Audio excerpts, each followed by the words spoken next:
London, an ever-growing city of just under 8 million people. The birthplace and home to many inspiring and life-changing pioneers. From the dark cobbled Victorian streets depicted by Charles Dickens, to the hopeful horizons and new paths bravely forged by the suffragette Emily Pankhurst. This city has seen many a day and has many a story to tell, but not without the help of a certain friend. Why, this friend is so old and surrounds us everywhere that we often forget or don't even know it's there. In this series, I'll be introducing you to this friend.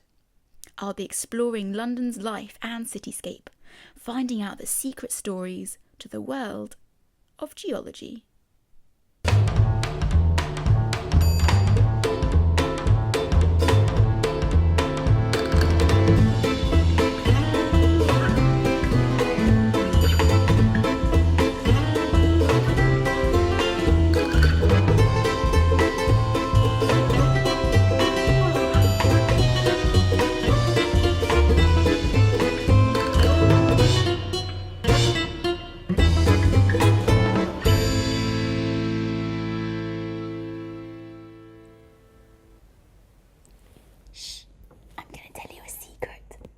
Geology is everywhere. It's in the buildings we live in. It's in the food we eat. It's under our very feet and in our faces every single day. So what is geology? Well, it's the study of our planet Earth, its history, the way it's built, and the processes that affect all of these. But to really understand geology, we must go back to the very beginning. And our story begins, just like so many others, with the power of friendship.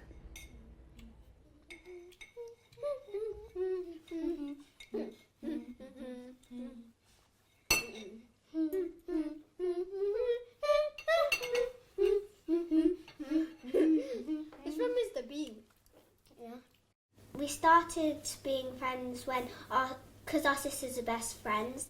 They started doing gymnastics together, so we started having play dates every Tuesday. Sometimes I would go to Ollie's or sometimes he would come to mine. I think a friendship is important because if you don't have any friends, you'll be really lonely, and your friends give you your personality. Your friend would help you overcome your fears, make you a smiley, happy person who does lots of things. What I think makes a good friendship is you have to be honest, kind, and helpful. Helpful is one of the main ones because if you're not helpful, you're not kind. To make a friendship last forever, you got to stay in touch and keep being friends and not have loads of big fights. I like Jess because she gives me good advice of where to hide if we're playing any hide and seek or 40-40 it, and she's just a really big help, actually. I like him because he's funny. He likes doing pretend burps, and I think that's quite funny.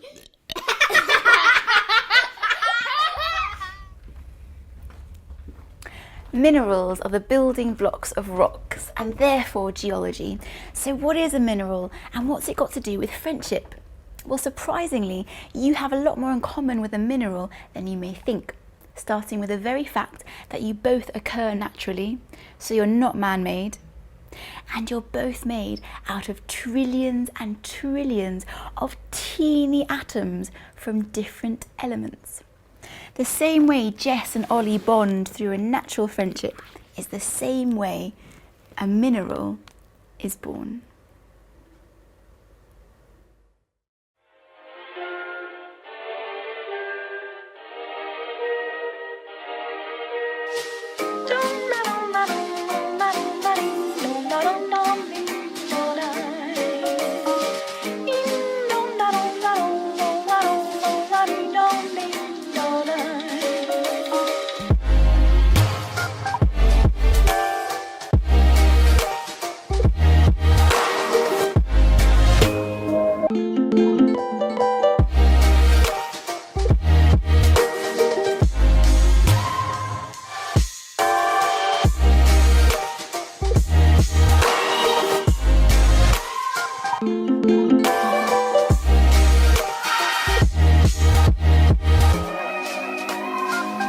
elements in the Earth's crust, for example oxygen and silicon, are made from tiny bundles of energy known as atoms.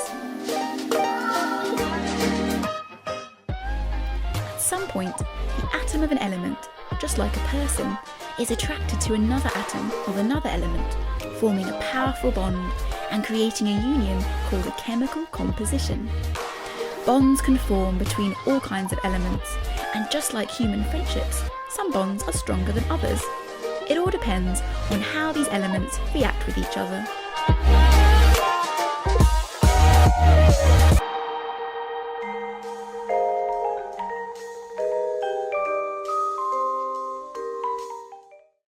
Today, I'm at University College London visiting chemist Dr. Sam Batt. So Sam, can you show us two elements that form a really powerful friendship? Yep, sure I can. So here we have a compound of copper acetate, and you see it has this quite bright colour to it. We could put this down on the petri dish here, and we can actually force this to react with the oxygen in the air through a reaction. And to do this, we need to give this a little bit of energy, so I'm going to use a little bit of ethanol as a fuel here to get this party going. And to give that reaction a little spark, a little boost to make it happen, I'm going to use a match and light it.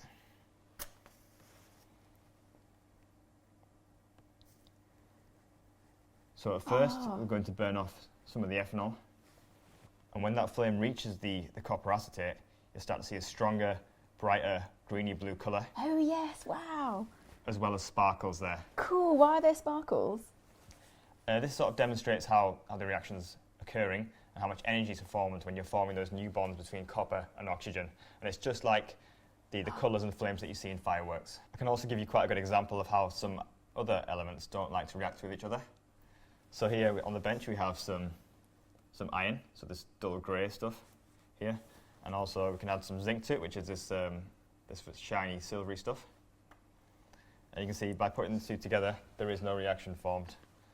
And even if I did light this, or added fuel, there still wouldn't be any reaction, despite them both being quite reactive elements. And why is that? Why do these bonds not form? They're just not compatible, basically. They like to react with other elements, but not with each other. Well, a bit like people as well. Yeah, exactly. You know what? Recently I was reading that almost all the elements of planet Earth were made at the heart of a star. Is this true? Yep, that's absolutely true. Every element that's in the materials around us, in us, in animals, in plants and trees, they've all originated from the heart of a star. So we actually are made of stardust? Yep, we're all little stars in that sense. That's amazing. Which may be where the phrase comes from. We now know what causes a mineral to be created in the natural world. We also know that to be a mineral, it must have a chemical composition. So atoms from different elements have bonded together to help define what that mineral will be. Just like people and how our friendships and relationships help to define who we are. But that's not all we must know about mineralogy. Join me in our next episode where I'll be finding out how this turns into this.